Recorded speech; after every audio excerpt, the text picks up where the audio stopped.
नमस्कार साथियों। कक्षा 10 के विद्यार्थियों को ये प्रश्न हल करना बहुत मुश्किल आता है। देखिए प्रश्न कुछ इस तरह से है।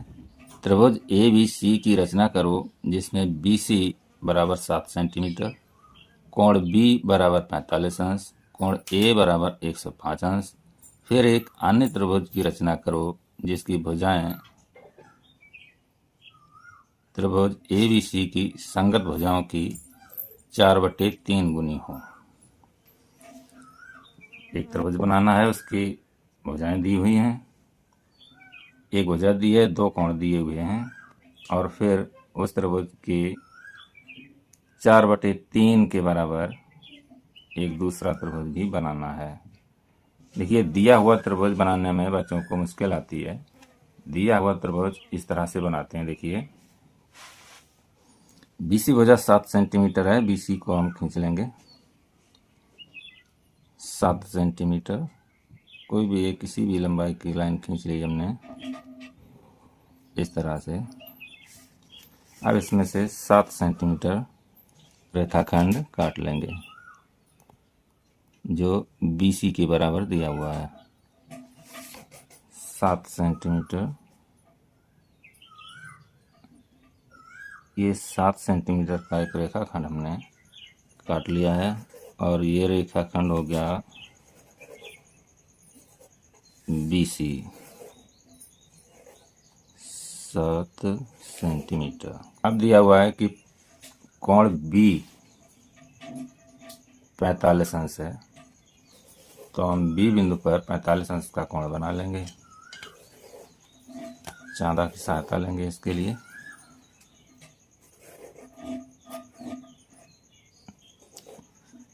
चालीस और ये रहा 45।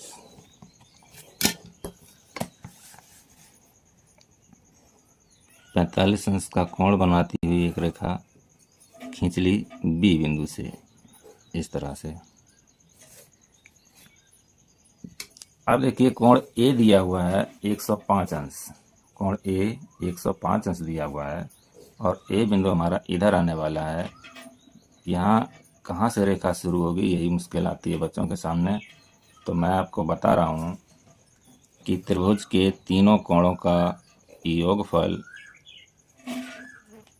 180 अंश होता है, जिसमें से 45 ये हो गया और 105 यहाँ हो जाएगा, तो कुल मिलाकर 150 अंश हो गया। अब हमारा 30 अंश का कोण बचता है 180 में से। त्रिभुज के तीनों कोणों का टोटल 180 अंश होता है। अब 30 अंश बचता है, तो वही 30 अंश का कोण हम बिंदु C से बना देंगे, और कोण A अपने आप 105 अंश का हो जाएगा। देखिए किस तरह से C बिंदु हमारा कहाँ है, 30 अंश ये है।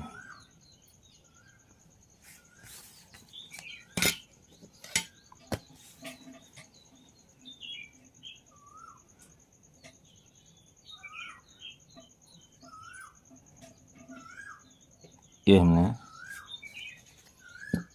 30 अंश, हम जो करते हैं वही यहाँ पर लिखते हैं। जो अपने आप हो जाता है उसको लिखने की ज़रूरत नहीं है, लिखना वही है जो आपने किया है अपने हाथ से। वो एग्जामिनर खुद ही हिसाब लगा लेंगे कि 45 और 30 75 होता है, बाकी का बचा हुआ 105 अंश ही होगा। ये बिंदु A है। तो इस तरह से दिया हुआ त्रिभुज हमारा बनके रेडी हो गया है। अब इसमें करना क्या है, प्रश्न का आधा भाग है, आधा भाग पूरा हुआ है। दूसरा भाग क्या कहता है कि एक अन्य त्रिभुज की रचना करो जिसकी भुजाएं ABC यानी इस त्रिभुज की संगत भुजाओं की 4/3 गुनी हो। 4/3 गुनी हो ऐसा एक और त्रिभुज बनाना है। प्रत्येक भुजा 4/3 गुनी बढ़ जाएगी। देखिए ये नया त्रिभुज पुराने त्रिभुज से, इस दिए हुए त्रिभुज से बड़ा होगा या छोटा होगा वो आप यहाँ से देख सकते हैं। 4/3 को हल करेंगे तो 1 से ज़्यादा आएगा। इसका मतलब है कि हमारा अभीष्ट त्रिभुज जो बनेगा वो दिए हुए त्रिभुज से बड़ा होगा। यहाँ पर इसको 3:4 मानकर चलते हैं। 4/3 3:4, ये हमारा दिया हुआ त्रिभुज 3 है, तो अभीष्ट त्रिभुज 4 होगा। देखिए इसको किस तरह से बनाते हैं।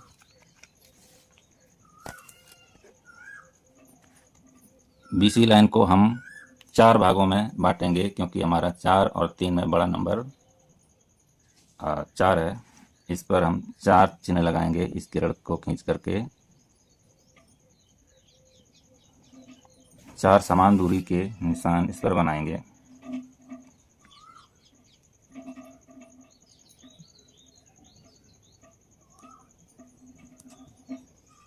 एक ये प्रकार में जो दूरी ली है, ये आप कोई भी अपनी सुविधा के अनुसार दूरी ले सकते हैं।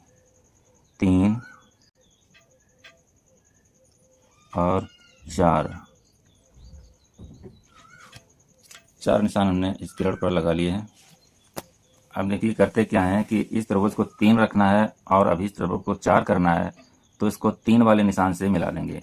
1 2 तीसरा जो हमारा चाप है उसको हम सी बिंदु से मिला देंगे इस तरह से, और इसी के समांतर रेखाएं खींचते जाएंगे।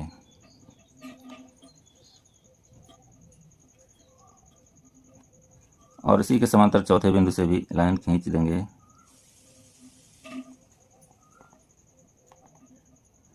इस तरह से ये हमारा चौथा भाग था, वो बीसी रेखा के बढ़ाए हुए भाग को मान लीजिए कि पी बिंदु पर काटता है।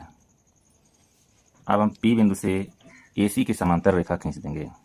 पी बिंदु से एसी के समांतर लाइन खींच देंगे। ये हमारी अभीष्ट लाइन होगी, अभीष्ट त्रिभुज की एक भुजा होगी ये।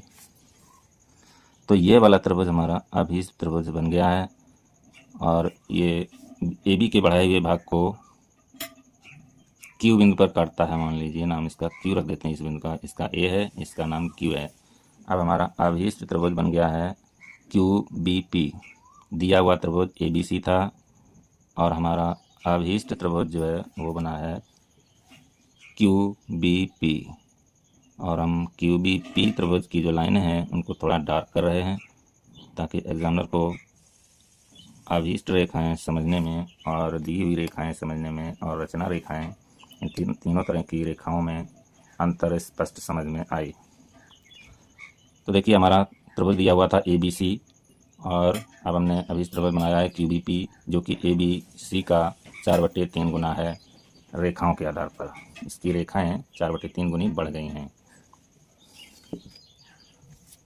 अभीष्ट त्रिभुज